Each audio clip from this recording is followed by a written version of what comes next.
Good morning, everybody. My name is Sean Carlson. I am Blackjack 98 Enterprises. Today's date is Tuesday, October the 1st at 10:21 a.m. The project that you see behind me is another Stihl. It is a straight shaft. It is an FS56 with bike handles. I have done one before, I've done one before, but not necessarily one with bike handles. It's another Stihl. This would be number 6 when it comes to Stihls and me fixing them. I just did one for a guy. Yesterday I fixed it for him, and today he got a hold of me and he said it worked amazing. That was the 76 that I had rebuilt for him. He likes it. It works brand new for him. He's happy. I'm happy that he's happy. And you guys get to watch this video and you get to see how I do it in case you need to do it too. So here we go. I'm going to turn the camera around. And here we go. The body of this one is similar to an FS38. And a lot of you have this body here on your FS38.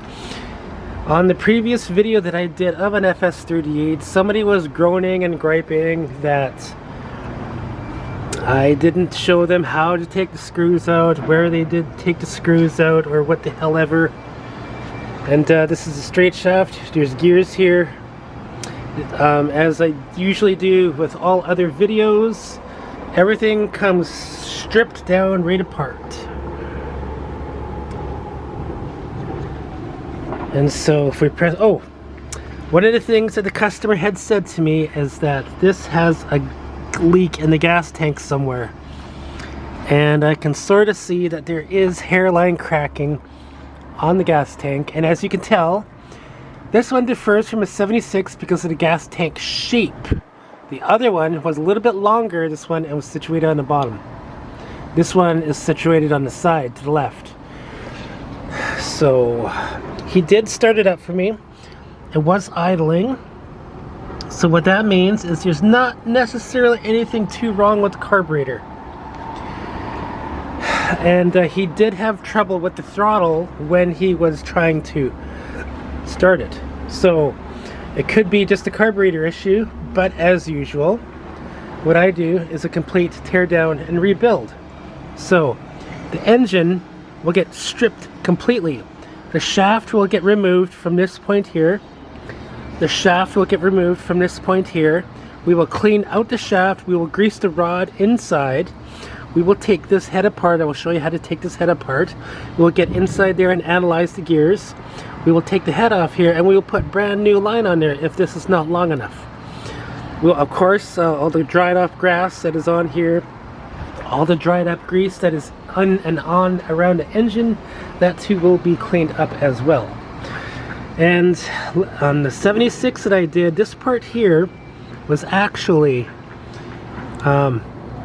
taken off, so I wouldn't replace that with a piece of metal, but on this one I don't need to.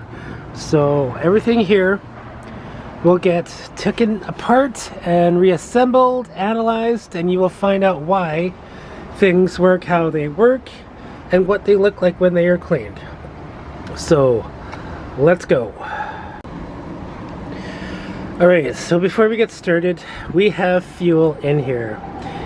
Because we're going to be turning it upside down, and the fact that the guy says that there is a leak somewhere, we got to empty out this fuel.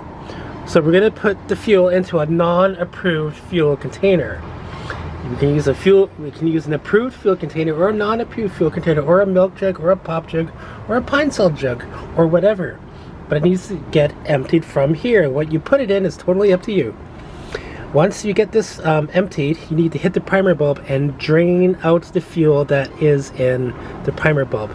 But if we were to look at the primer bulb when we press it, it looks like it fills up, it sucks the gas up and fills up exactly like it's supposed to. So I don't think we're going to touch the carburetor too much, except for the jets when it comes to adjusting them. So when you empty this out, push the primer bulb and drain out the fuel in the carburetor too. Okay? So Once we get this drained, then we can go and look on the underside of here with all the screws and nuts and bolts that everybody is concerned about. And so, after getting the fuel drained out, take a paper towel or something cotton and stuff it in the gas tank. What this is going to do is this is going to absorb any fuel and odors that can escape and contaminate the work area. Okay, for me, this is pretty standard. Okay, cotton absorbs, and we just put the lid on it like that. Once we get it stuffed in there, just a little bit better than that, but yeah, you get the idea. Put something cotton in there to absorb the gas, leftover gas or residue. Once we have the gas drained, then we're going to flip it over. This is the part that everybody wants to know about, so we're going to talk about it. It's upside down. Okay, so let me get a pointer so you all see what I'm pointing at. Okay, so we got screws. 3 here, 2 here, 1 there, 1 there, and 4 over here. So, these 2 screws are T25s. These 2 hold the plastic handle together right at that crease. This one goes directly into the shaft as a pin, which prevents this from sliding. Okay? Looking over here. These 2, once again, T25s, holding the body together, the plastic pieces at this seam here. This here is not necessarily doing anything if I look at it. And yeah, frick. Okay, this is holding the plastic one together, but these ones right here on the corners are what is holding the engine in. Okay? Now, I want to tell everybody something. These screws here, this one, and those ones, are all going to be coarse threads. The ones that are holding the engine in are going to be fine threads. Now, on my last video that I did, a lot of you wanted to know, where do we take this screw out of? What does it look like?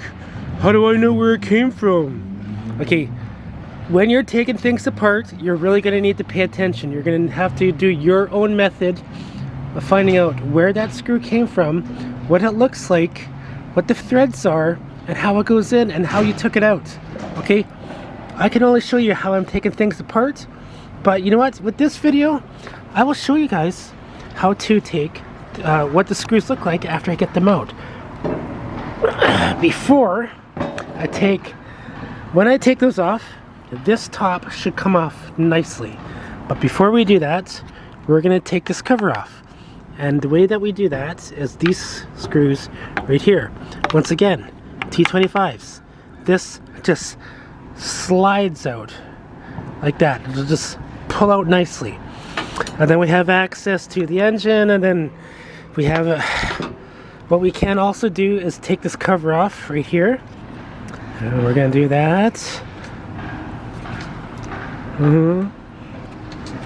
I can't do everything with one hand. Gosh. Here we go. Okay, so looking at this filter. Filter looks pretty clean. I have several filters in my arsenal, but that looks awesome. What we have here is a air filter mounted choke, which means the choke, the orange tab that you see here, is mounted directly onto the air filter, which is quite common on a Stihl, but for other weed whackers that you may be working on, it could be a butterfly valve which is attached to the carburetor. Sometimes carburetors have 2 butterfly valves. One is meant for the choke, the other is meant for a throttle. On this one in particular, I'm pretty sure there's only one butterfly valve, and that is attached to the throttle, and we'll find that out. You see up here in this area is going to be a throttle cable, and that cable attaches to the handle right there. It goes all along here and goes onto that handle. So what we're going to do is we're going to take some these nuts off. Once we get these two nuts off, this cover comes off and the carburetor becomes loose. Now, whenever we are dealing with taking things apart, we have to remember that the carburetor is attached to the gas tank with two lines. One is attached to the fuel filter inside the gas tank, the other is a return, which is attached to nothing. Sometimes those two lines are different sizes. One's a little hole, one's a big hole, okay? We have to pay attention to that when we're taking off a carburetor. There is three things that are attached to the carburetor. One, throttle cable. Two, the gas tank. Three, the gas tank, okay? These three things are attached to the carburetor, and you have to be careful of that when you go to take the cover off. And that's what we're going to do. We're going to take this cover off, and I'm going to show you. Okay, so I got those two nuts out, and if you're wondering what size it is a 5/16 six-sided bit. Those two came out, and now this cover can come off. Just like that. So we're going to analyze this. So there's supposed to be a gasket there, and I can tell that there's a gasket. Some do, some don't have gaskets, but you're really going to need a gasket to create an airtight seal between the air filter and the carburetor. That will help with you adjusting the carburetor when it comes time to do that. So make sure that gasket is whole, otherwise you're going to make another one or buy another one. And of course this is dirty, so we got to clean it up. Let's put it right there. Now we have a carburetor that's dirty as hell, and we got to take that out. So remember, everything is hooked up on the left side here. So if I was just to wiggle it, you can tell that we need to take everything off before we can go any further. So what I'm going to do is I'm going to take the fuel lines off, and I'm going to use clippies, which are paper, those triangular paper clips where it's squeeze the hell out of everything, and I'm going to use them to clip off the fuel lines once I get them out. And then I'm going to take out the throttle cable on this side and disconnect that from the other side of the car. You can't really see it because it's kind of a bit dirty. And after looking at this, hold on.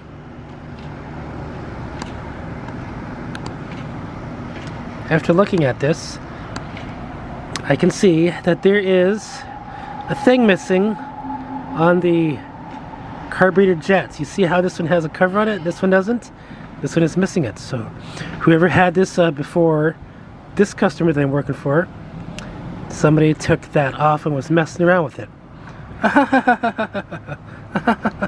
Okay, so I'm going to disconnect everything and get this off. So the carburetor's off, and I got these two clipped off as exactly as I said that I would. Okay, so technically we can take off the fuel tank because there's only one screw holding it in, and I remember that from last time. Let's look at the carburetor. It's this one right here. Ooh, look at that son of a bitch, eh? This guy is dirty as hell. It's so dirty it's not even funny. When you're dealing with a carburetor, this side is always going to have no holes on it because it's closer to the air filter. Those two holes are just where the screws came in. When you look at this side, however, you're going to see a gasket. That gasket needs to be between the carburetor and the cylinder, or the cylinder thingamabob. In this case, we have that thingamabob, which is this plastic bit right here, which is holding in these two bolts. The hole which is on here needs to correspond with the hole that is here. If you have a gasket which is one hole, that hole is extremely important for the correct alignment for your engine to function perfectly. If you are swearing up and down because son of a bitch, the thing won't work, won't fire up, not doing its thing, it could be because of this gasket right here and you got the whole placement wrong. Or you put it together with no gaskets and now there's an air leak, because that does happen. You need a gasket between the carburetor and this part here to create an airtight seal so that you have a proper carburetor adjustment. Okay, so we will need to take this gasket off, and I will do that carefully with the razor blade. Don't ever force anything off that doesn't want to go come off. Like if a woman says no, she means no, unless you have money. So put that right there. And now we're gonna take off the gas tank and the cover. Okay, so there we got the cover and the gas tank off. The cover, these 3 screws are fine threads and they are all the same size. This one here, the gas tank, it only has 1 and it is a coarse thread and it's a different size. So what's the difference? Okay, so the gas tank screw came off and was attached to this part here. Okay, now I can actually take that off. Whenever you are dealing with 2 plastic parts, you're always going to have a coarse thread. This cover, however, is different. Because of the fact that these are fine threads, they were in fact attached to the engine. Anytime that you have something attached to metal, it will be fine threads. Okay? So 3 of those were right there. They're fine threads. You got a bolt holding in a plastic piece attached to the engine. Therefore, fine threads, coarse threads. Okay? Attached to plastic, attached to metal. Coarse, fine. That's the difference. Moving on. What we're going to do is we're going to take out the engine. This part here. And remember, the way that we do that is these 4 bolts here. Okay? So, T25. Taking this one out. These 4 are always going to be the same, and I can tell this has never been taken apart before because I really got to grip that. Like a hooker who's grabbing your dick, she's really gripping it. Get a really solid, firm hold onto that, and then unscrew it by hand, not using a drill, a hammer drill, or any type of drill, by hand only. Okay, see, once again, fine threads. Well, they're not exactly that fine, but they're a little bit finer than whatever. So all the screws are going to look like this, okay? And I can't do 2 things with one hand, but now you know what they look like. Now that we got the 4 screws out, now we're going to pull out the engine. Make sure you take out the spark plug. Okay, this can now get slipped out. And of course, once again, I can't do 2 things with one hand. Darn it.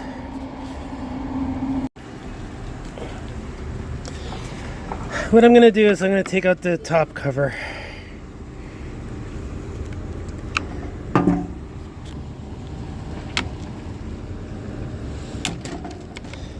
If it snaps like, if the screw snaps like that when you take it out, then you can tell that it was never previously undone. And sometimes the manufacturer uses Loctite on their screws to take these out. Okay, so they're all going to look like this. That's 1. That's 1. We're going to go 2, 3, 4, 5, 6. Then this one here. This one here is going to be the only one that looks different, and I'll show you that. So there we go. Those 2 in the front, with this one in the middle. Those 2 in the middle, and these 2 in the back. Okay, so these 2 came off of this hole and this hole. Alright, this is what they look like. Okay, they go into there. Now, just so everybody knows, they all look the same, but they might be different. They might be different lengths. And after looking at it, they are all the same length, with the exception of this one. This one was the centerpiece, which was acting as a pin to this, which came out of the middle. Okay, now this top part can now come off with the engine. So what we're going to do is we're going to grip it tightly.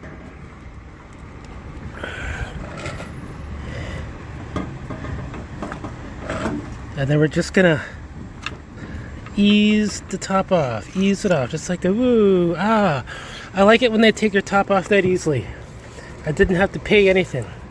Those are the best days, okay? So, looking at it, it's dirty as hell.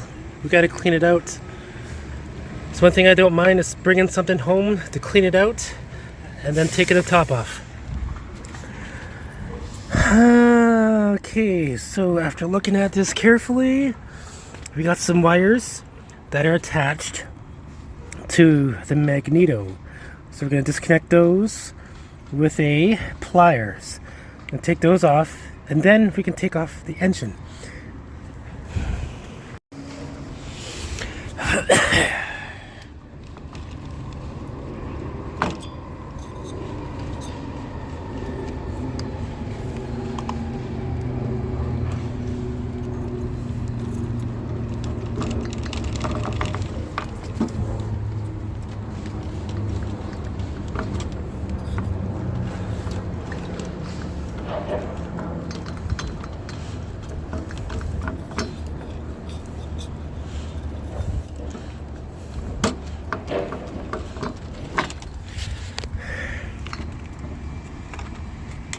Darn it. Two things, one hand again. Engine is right there. So what I'm going to do is we're just going to go look through this real quick like quack like. This shaft normally sticks out that much. It's about 1 inch. And it goes into that end right there. Sometimes it's stuck, sometimes it could be rusted in if nobody greased it or lubricated it properly. Be careful of these two ends. Make sure that you know exactly where they go, where they came from. On some it doesn't make a difference. On certain others it does. This is all crap, grease, dirty. We're gonna clean that up. So we're gonna just set this aside someplace. We're gonna get to it later. We'll just put it right over here like that. And then we'll get back over to our engine. We're going to take our container, which we save, and we're going to put all the nuts and the bolts into the container. Just like that. And a lot of you are freaking out, losing your minds, because you say, I could never do that. I could never just put everything in here, just like you did, and then expect to put it back together again without screwing something up. And then my response to you would be, I have done this literally dozens of times, and I know exactly where those screws go to in this engine. So now let's look at the engine. Okay, so this is the carburetor side.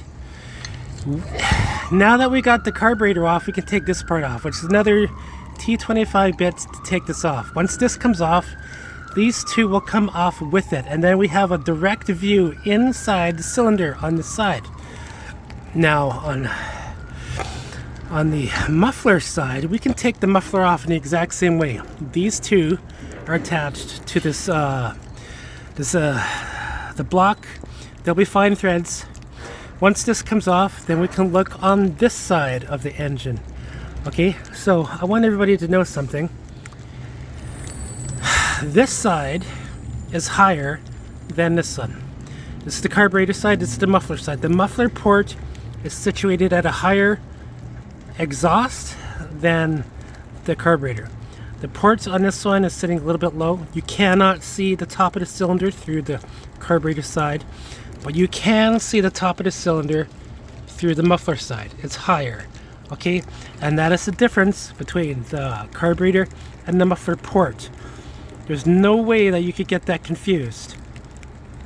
Now let's look at this here, the top. On certain engines of Stihl, you'll have one that'll go directly right down into it. So let me stand this up again. Okay, certain weed whackers on a Stihl, you look directly right down straight. Others are at an angle, like this. And that angle will have a little mound right here. Okay, so you can hook your spark plug in and it will look like that. Some are like this, some are like this, depending on the year, make, model, manufacture, year. Okay, now let's look at this part here. This is your clutch. So we take this off by taking a small T10, T15 or whatever, stick it into here, undo a little screw, and then this comes off nicely. Okay, this can come off. We will take that off and I will show you. There's a clutch in here that acts much like your brakes, your rotors on your vehicle, and the flywheel. Because he started it up for me and it was idling, I'm not going to say that there is anything wrong with the cylinder, because we could have done a compression test before we did all this, but we don't need to because he started it for me, which means it was idling, and therefore there should be nothing wrong with the cylinder, but we don't know. The only way that we're going to know is if we look at it at the cylinder from this side at the carburetor and this side at the muffler. Okay, we'll take these two off next. All right, this part here is right there. You don't necessarily need to take these out unless you wanted to, but this here is the gaskets cover between the carburetor and the cylinder. This is metal because it prevents this plastic part from getting hot and melting. Okay, it could just pop off, but you know what, I'm not gonna take it off. These are the two screws that were holding it in together, and they fit in right there. Okay, once again, fine threads, and they are secured to the engine block through these two holes. Oh, be mindful of that hole. Okay, that hole needs to match up with this hole. See that? That hole needs to match up. If they don't match up, ooh, you're in trouble. You're in trouble. Now the muffler. Muffler bolts are usually long, and they attach into the exhaust port right there. There's no other extra holes other than that little nib right there at the top. And the best way that I take these off, to clean these up with, is Easy Off Oven Cleaner. I'll show you all my products later, but there is a gasket sometimes between the muffler and the cylinder. It would be normal that there would be one, and in this case there is not. There's usually a long, huge cover which covers this part here. It goes down over those holes and comes out like a little lip. And we don't have that here. So I don't know, but I'm pretty sure there's supposed to be one, and there is not one, but that's not a big deal. We will clean it up and put it back together as is anyways. And so, now we can look at the cylinder. So let me get my stand ready. Alright, we got a stand now. Now I can use two hands. So this side is the muffler side. And we're going to turn the flywheel like this by hand, and we can watch the piston go up and down.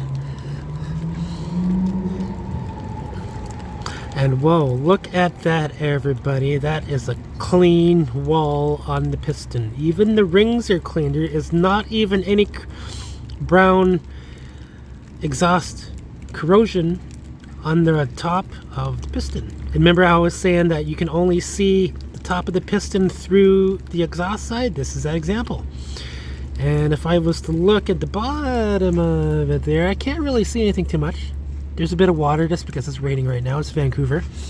Now we're going to turn it around without touching anything, and we're going to look at the carburetor.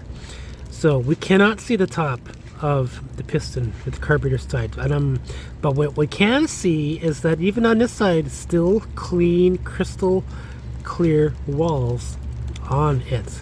Whoa, it's like this thing was not even used, but we can see the bottom of it. Even on the inside of the walls, when you look at it, there is nothing in the inside of the walls that I can see. There's scratches or anything. Wow. Okay. Yeah. Absolutely perfect piston. We cannot see the top of the piston of this, like I said. Okay.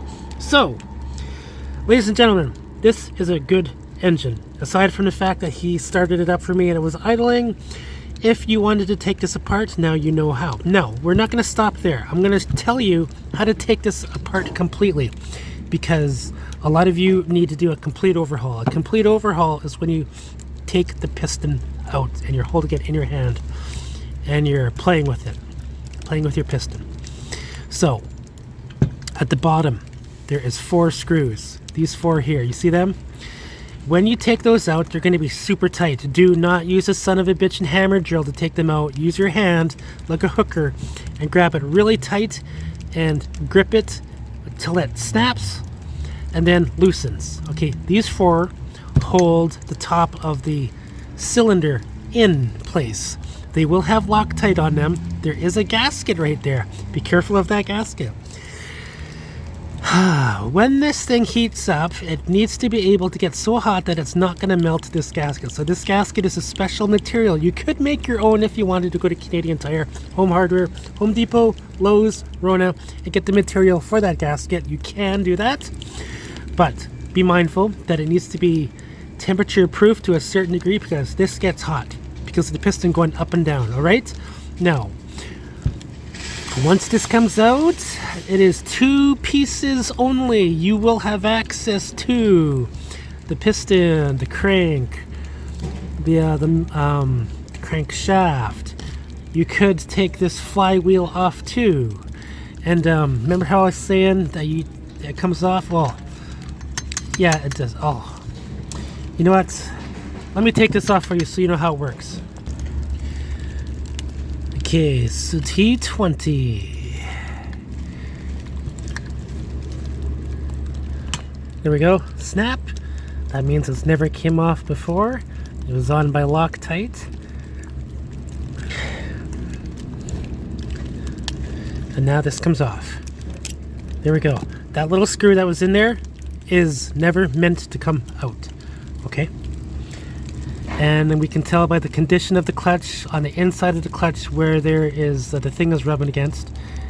Okay, so let's talk about the clutch here. Let me prop this up.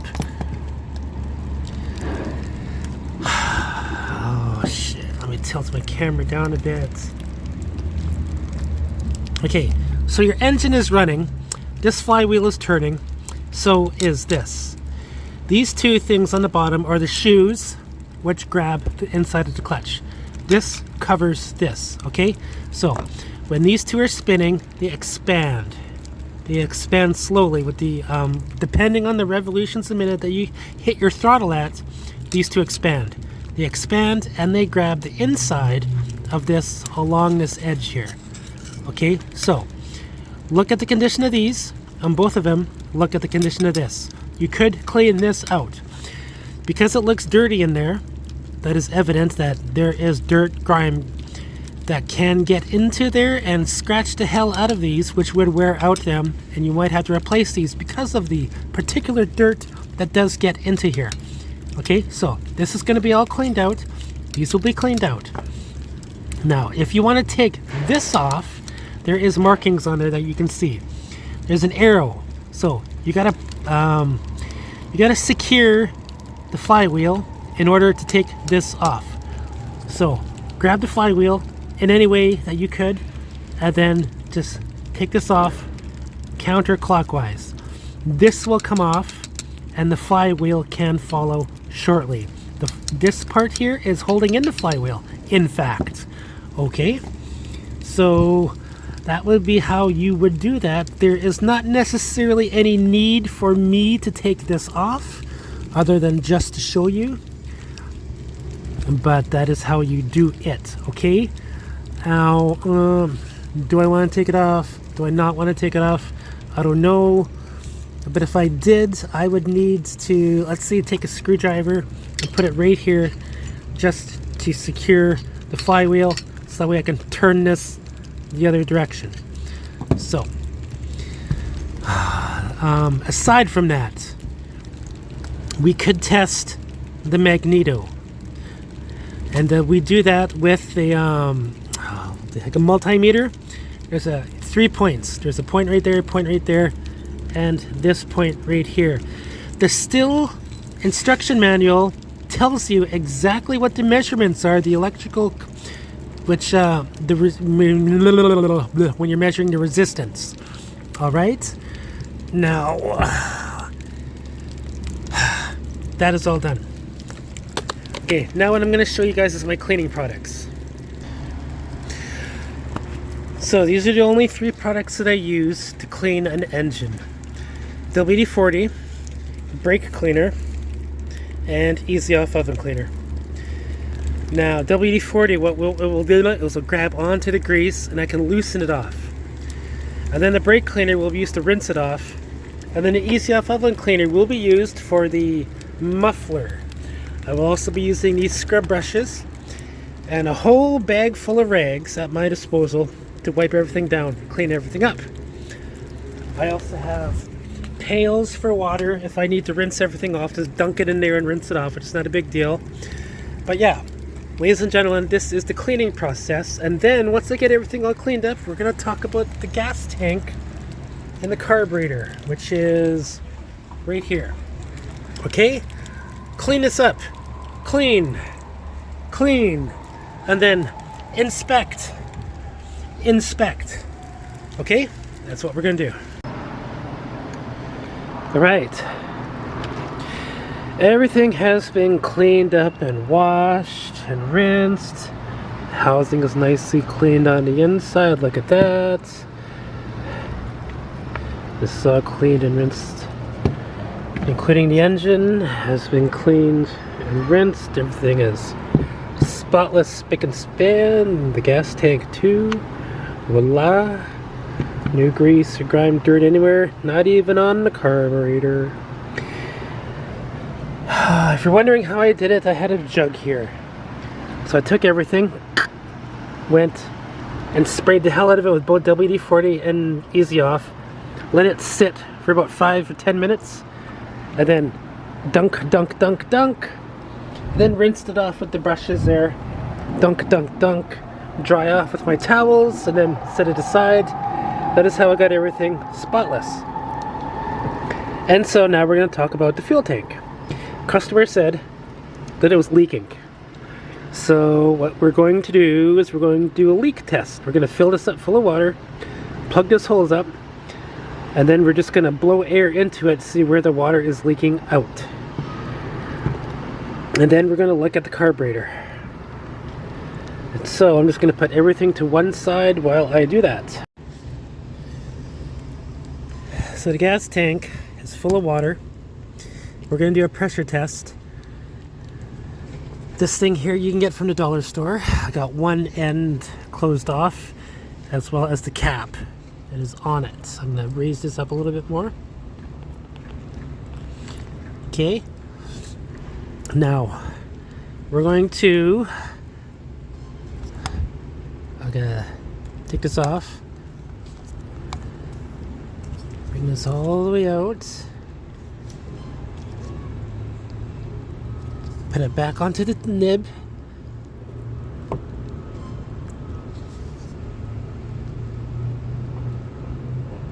And now we're going to press it. When we press it, the air is going to force the water out of the hole, wherever that hole could be, that the customer said it was leaking. He was ready to show it to me on the night that he brought it over. Now, if you're wondering why I don't use 120 psi air compressor, it would be because it could damage the seal here, it could blow a hole into here, it could fracture the son of a bitchin' gas tank. Okay, these plastic gas tanks are brittle. You don't need a whole lot of force. Something like this will work. So here we go. We're going to find a leak. And as if on schedule, there it is. Right there. I'm going to do it again. I can see it.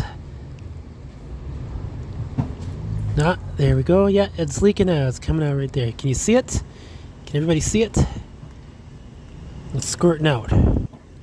Yeah, so it is right there. right there. Now if I was to hold my thumb over it, is there another leak anywhere else? I can't see it leaking anywhere. So no. But the leak we have is right here. Okay, so now what we do, we take the water out, we take some sandpaper, and we sand all around this area. We dry it out inside and outside, and then we put some JB welds all over this area right here. We're going to coat it right all around, and that's going to create the gas leak seal. Okay, that's how I do it with JB weld. And let me get the product for you that I have in my freaking cupboard here. I got a whole bunch of stuff. Oh, the sealants and stuff that I got her in here. I put them in a container. This is a peanuts container that I get from Circle K. And let's see here. Do I got it? Do I got it? Do I got it? Where is it? Let's see, where did I put it? It's a JB Weld thingamabob. Oh man. Has to be up here. Oh, it's right here. Okay, so this is what we're going to use to fix the gas tank.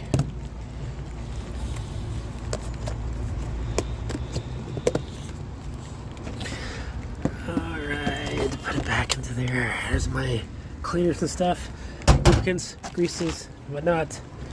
Okay, so let me get this underway. Okay, so on the corner right there, you can sort of see the cracking. There's a whole bunch of other cracking too that is happening all around here. So we're going to take some sandpaper, P80, and we're going to sand this entire area, make it nice and coarse for the JB weld to stick onto, okay? Now we've came to the part to do the drinking test. And the way that we do that is we use everything that you see here. So an explanation. I didn't exactly rebuild this because when I pressed it the first time, it was running, or it was working, and when the guy started it for me, it was working. So the primer bulb works. I don't necessarily want to take this apart a whole lot because if it's not broke, don't fix it. A lot of you are wondering, where the hell do I put what hose where? Okay, so this here is the part that sucks up the gas. So as you can see, that's our gas. The tube is coming in there. That tube connects to the bottom right here. All right. Now, when I press the primer bulb, you're pushing the fuel out. So when you press it, fuel is coming in or out.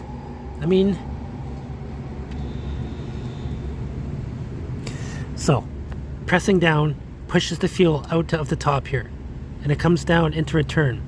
This part is connected to nothing. When you let go of the primer bulb, you're sucking the gas in. So the gas comes from there, goes around the tubing, in through the bottom. Okay? And so you absolutely need to follow the manufacturer's directions for which fuel to put in. They recommend a minimum of 90 grade. So not 89 regular, it has to be 90 supreme or above. And you have to use the recommended Stihl oil to mix the gas in, and it has to be mixed 50-1. So when I press this primer bulb and I release it, you're gonna see the gas come up, and then I keep on pressing it. So I'm gonna put this right here, and you're gonna see the fuel flow the way it should be. Here we go, pressing down. Oh, see that? It's coming up. Look at the bottom of the tube. Yes, there we go. It's filling in now. Filling the primer bulb. Yes. Now we're spitting the gas out. Sucking the gas in. Pushing it out. Sucking the gas in. Pushing it out. Sucking the gas in. pushing it out, okay? Now, the primer bulb, as you can see, is extremely full. It looks a little bit cloudy. That's because the stuff that I got into the container here, it does have gas in it. It's also got the oil in it, but it's full, which means this carburetor has an airtight seal inside of it. So therefore, we don't necessarily need to do anything with the carburetor as far as rebuilding it if it's working the way it's supposed to. So therefore, we're not going to strip this apart too much, but we are going to adjust the jets here when it comes time to test it. So when you take your carburetor for the winter, you're going to need to drain the gas tank. Okay, so drain the gas tank. So when you drain it, you're going to press the primer bulb to release all the fuel that is in the lines. It's still going to suck the gas up. It's going to take a few presses just to get it all emptied out. But you're not sucking anything up. You're putting all the gas that's in the carburetor back into the gas tank. And when you're done, you're going to empty out the gas tank for the second time. Okay? So, this is a drinking test for the carburetor. This is how you do it. And that is exactly what it should look like. If you want to rebuild a carburetor by replacing the gaskets and the diaphragms, you can go ahead, but when you put it back together, you need to remember something very important, and that is there needs to be an airtight seal on this part here. There needs to be an airtight seal on the bottom. Sometimes you might not get that. You might have to use crazy glue, contact cement, rubber cement to ensure that there is a seal. Okay? And whatever you do, don't get these two mixed up. One is longer than the other. One is either larger diameter than the other, or they could be the same size, same threads. Okay? Now, I have said it on my other videos how to check that. If you take them out and mix them up, there's a way to check that. And you just take a wooden toothpick. Oh, I got one. You take a wooden toothpick, you put it into this hole, and then you put it into this hole. So you don't jam it in, you just put it in nice and gently. See how far it goes in? And then pull it out, and then compare it to this hole. You see, put it in, see how far it goes in. If this one's longer, that means this toothpick is going to go in a little bit longer. If this one's shorter, that means this one's not going to go as much as all the way. So then you know that the longer one goes into the longer hole, the shorter one goes into the shorter hole. The diameter of these two threads are different. One could be fatter than the other, which is a good way of not getting them mixed up. On certain other weed eaters, these two are the same, but the tiny heads at the end are different. So you really got to pay attention where these came out of. Take a picture of them. Make sure you put them together exactly how they came out. Otherwise, you're going to be yelling and screaming, why the hell isn't this working? Okay? So that will be the end of the carburetor for this video.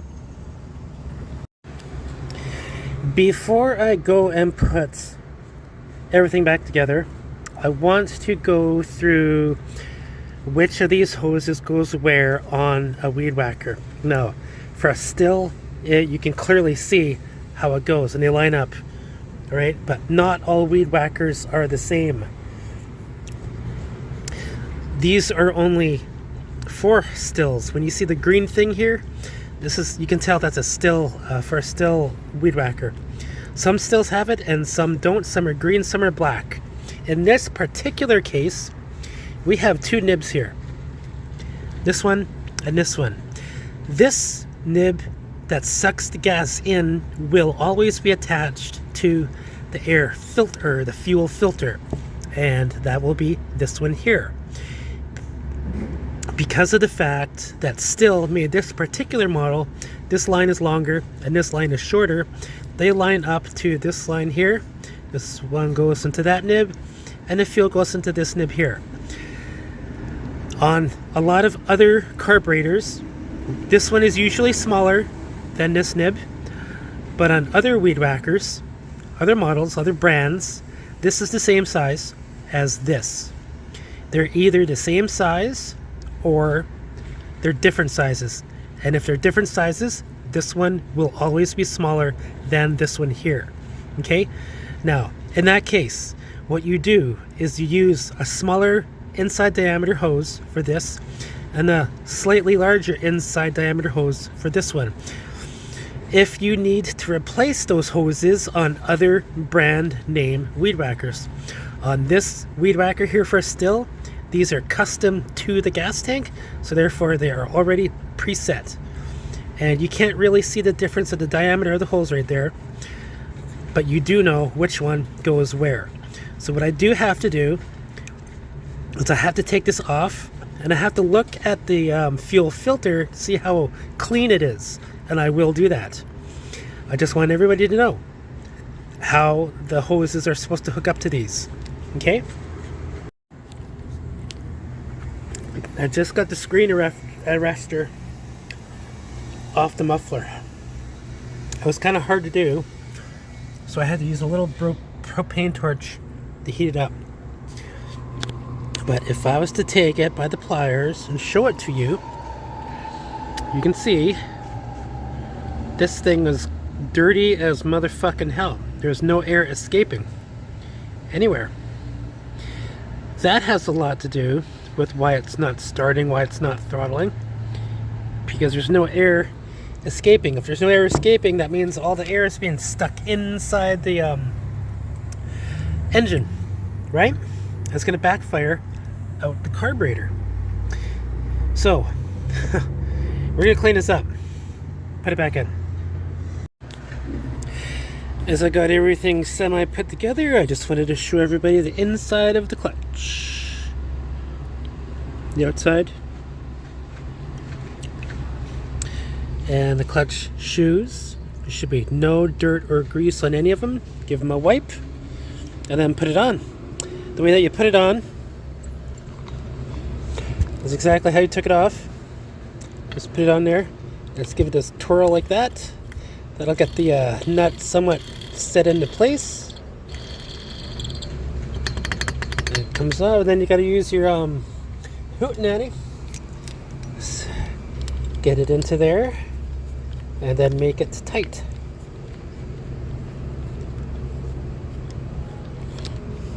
Okay.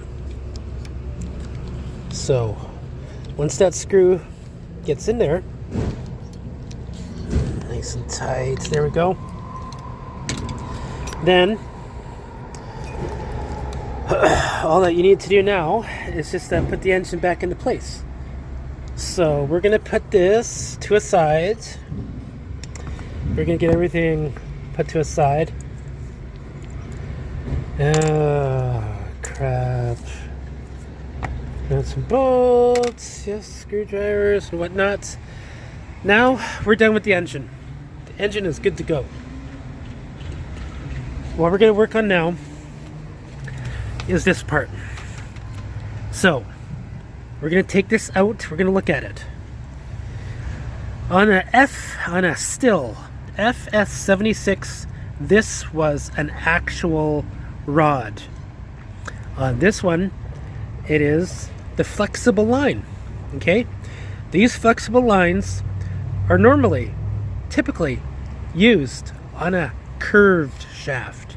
They can also be used on a straight shaft. I have seen them on straight shafts, but only one instance on a 76 I did see a rod. So in that case, we're going to be vigilant about this. So what we're going to do is we're going to take this out, grease it, and disconnect the head. So I'm going to get this all set up on my table.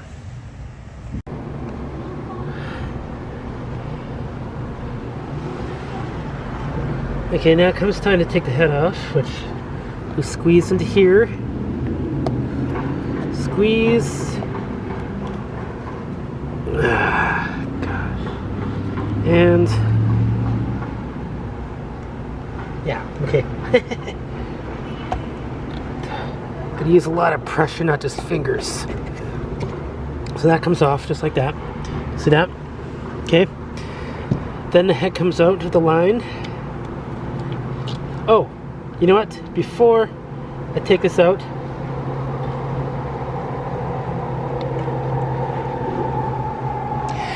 we're going to look at how it's spooled. Upside down, it is spooled going this way. Guess what? The head spins this way because of this cutter. Okay, the cutter is on this side, which means the line comes out and spins around and whacks that. Okay, so if the head is spinning this way, that means you put the line on going this direction. And that is exactly what they did, this person did. Okay, so this is spooled correctly. Sometimes people get it incorrectly, and I'm having trouble getting this off. What do you know? There we go. Just gotta push it down. Okay, and you see those teeth right there, where my finger is? Those square teeth, they're just right there too. Those hit on those ridges right there on the end. Actually, this one here, it hits against this one here, and when you push it down, those teeth go under that teeth and hit this one. And then they come up again. And then they go around and they hit the next tooth right there. So there is 1, 2, 3, 4 of them. And there's 1, 2, 3, 4, 5, 6 of those things. So when you push it down, it hits this, push it down, it'll hit this, it'll come up, spring up, the spring will push it up, and then it'll go back right against this one here. Okay, that's how the head works. The spring can come out if you were to take it out, but now we're going to take off the guard. The guard has 4 screws. These 4 screws are holding in a plate, and that plate is against this head here. Okay, so screws, plate, cover, or the guard, and then the head. All right? Those screws came out, and they are fine threads, really fine threads. So this comes into focus. You can see fine threads. The reason why is because there's nuts on the bottom part of there. Okay, now we can give this a tap and loosen it up, and it pulls up just like this. See that? It pulls up nice and easy. Now this can be thrown into our bucket just like that. I can just sit there. Now we got to take this part off.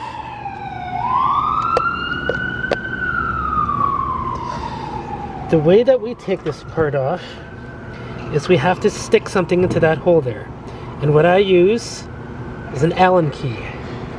So let me go in to get my arsenal, get my Allen key. Allen key set, here we go.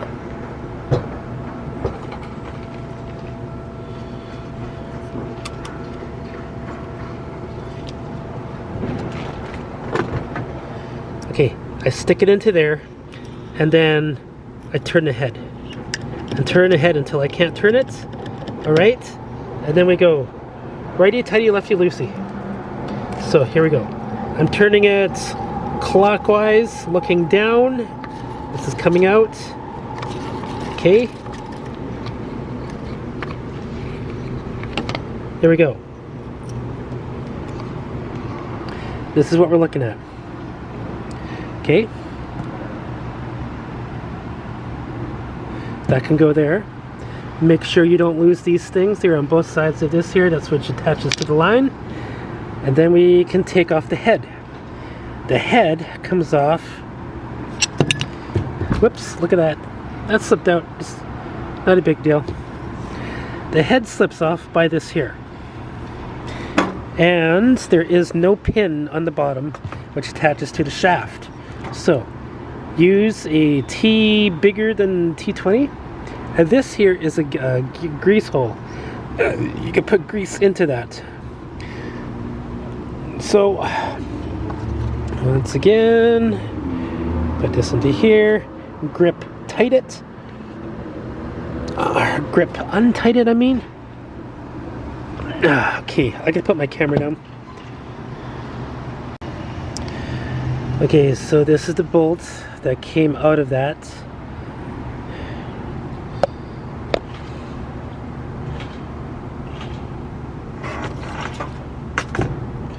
So what we're gonna do now is we're just gonna twist this off, because that's all you need to do. See how nicely it comes off? It just twists off just like that. Okay, so now we've got the head completely taken off.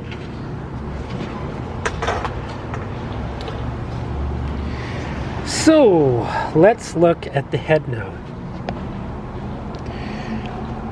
Okay, so when I turn this, it's a bit stiff. It's not stiff like I can't move it, like it's clogged up. It's stiff because there's grease and oil inside, which is nice. They're supposed to be. Now on this one, something very specific, okay? With this shaft here, this opening, the line goes in and it spins this direction. It spins clockwise, right? You're going to be surprised to find out that with a Stihl head like this one is spinning the opposite direction, okay? So this one is spinning clockwise. The head is spinning counterclockwise because of the gear mechanisms that are in here. I don't necessarily want to take the gear mechanisms out because that would be a pain in the ass and just too much time. So this can be cleaned up. I can take this off and I can put some more grease into there if I wanted to, but I'm going to clean up the head here and put some grease into there too, and just as long as there's no dirt into there. But on the one that I had, the Stihl 76, I was able just to spin this like a top and listen to it. On this one here, I cannot do that. I can tell that it is properly greased inside. So the only thing that needs to happen to this head is the cleaning on the outside to make it look nice and tidier, okay? So let's look at the other components. This here looks like it's kind of rusted out, kind of all the hell. We'll clean that all up. We'll grease that up, oil, get all the rust off of it. This head part here is fine. It's just got a little dirt on it, and grime. We'll clean that up. This here looks like he's got some pretty long line on there. We'll take this all out and we'll clean it up anyways, make it shine brand new. This piece here, we'll wash that as well. And the shaft, we'll clean up the on the outside of the shaft here and a little bit on the inside on both ends. And as far as the actual flexible rod, we'll grease this up as we put it back in. Okay? Alright, everything's all cleaned and washed. This is all dirty before. I went and washed it in a bucket of water. Nice and clean, spotless. Did the same thing with this part here. Clean, spotless. Same thing with this one. No dirt. Same thing with this. Now, remember I was saying that there's a grease port? Well, I took that off with a 1/2 inch. And then I went and injected some grease into it through with this. Okay, so now this also underwent cleaning too, and there's grease inside everywhere. So this is nicely packed. This too was washed, and there's just a little scuff of rust and stuff on there. Not a big deal, but what I will do is I will pack grease into this as well. And now the shaft itself was wiped on the outside nice and smooth.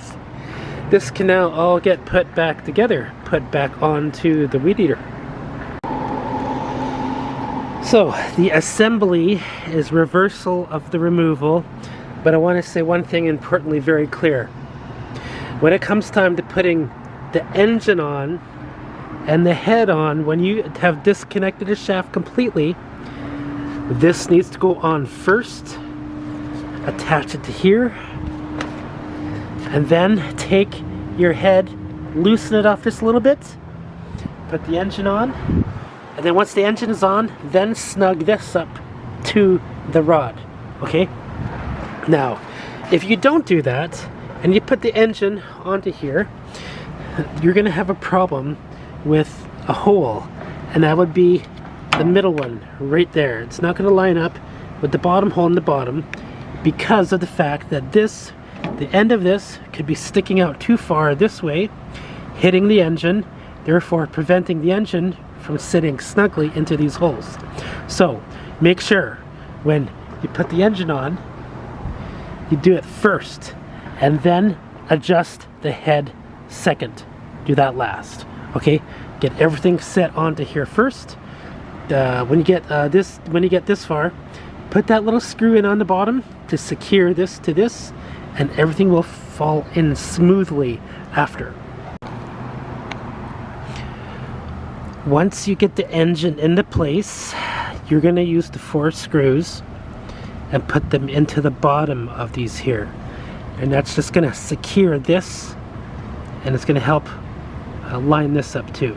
Okay, and remember, that pin on the bottom does not attach to it. It's just a pin in a hole. It doesn't secure to a nut on the inside here, so beware of that too.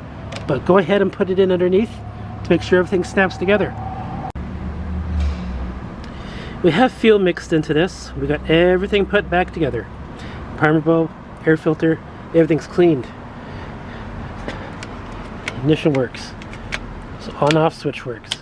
Right now it is in the start position. Start is to the right in the picture. And we got everything hooked up exactly like it's supposed to be hooked up. So therefore, our next task is to start it. So what we're going to do is, now that we've got the fuel in, we have 50-to-1 fuel using 90 octane. Okay, you're going to hit the primer bulb. Whenever you do a rebuild and you're going to hit the primer bulb, you're going to need to hit it about 10 to 20 times to make sure that that mixture is getting through the carburetor. Okay, 2, 3. On the third one, it's sucking it up. 4th, 5th, 6th, 7, 8, 9, and 10. Once you're done pressing the primer bulb, it should look full, just like that. Probably can't see it too well with the camera. But now what we're going to do is we're going to start it. So this here is choke position. That's choke. The switch is on. We just got to pull it, and then once it starts, it goes no, no, no, no, no, no. Then we put it in run position, and then we start it again. Okay, so that's what you're going to watch me do. I got to put my camera into a position here.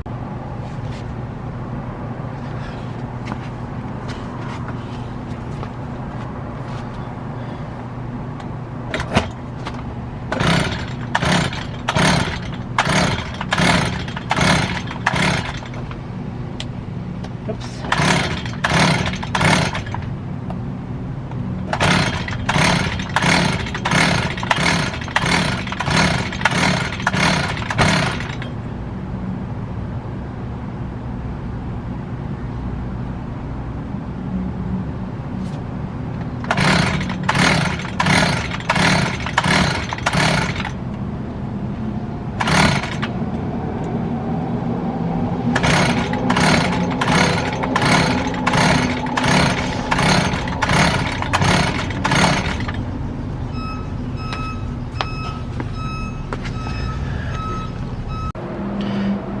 Second try, starting fluid in the spark plug.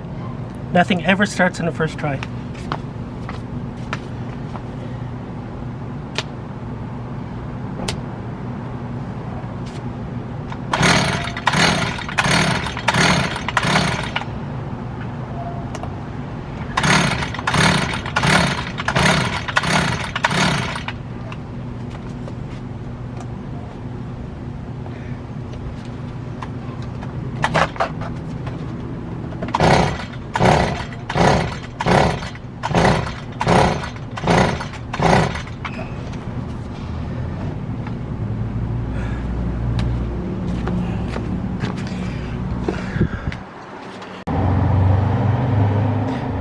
So, you just watched me twice try to start this up. The reason why it was not starting is because these two wires were in the wrong place. I moved too quickly and I did not pay attention to which was going where. I got them backwards. You can get them backwards too. If you figure that you've got everything together and it's not working, there it could be electrical, okay? So make sure you don't get these two mixed up, and I did, and it can happen to you. And the reason why I figured that out is because after getting them switched over, I pulled it and then all of a sudden it started. What do you know? Okay, so I'm gonna put everything back together and we're gonna do this again. Hold on. Okay, attempt number 3. The wiring is correct. Once you see it start up, you'll probably see the head spin. Once I got it started up, then we can take it to a disclosed location and adjust the carburetor. Okay? I'm gonna put this all down. Like that.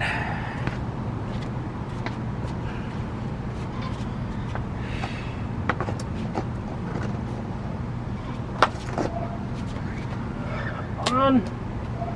Choke. Press the primer button. Run.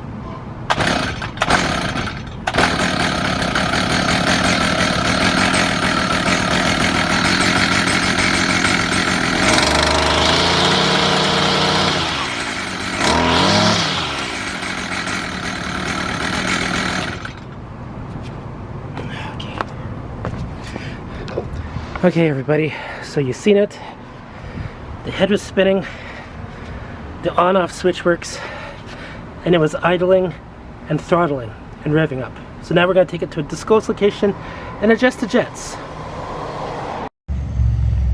Okay, so before I start working on this, once I get it running, you're going to see a whole bunch of blue smoke plummeting from here and a whole bunch of steam and stuff coming off of here. That's normal because that is the cleaning products and the greases and the oils that I use to clean this up. And then I'm going to start cutting in this area here.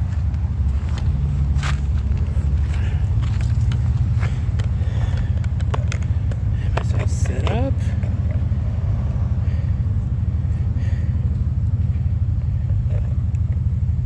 There we go.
That is a win, everybody.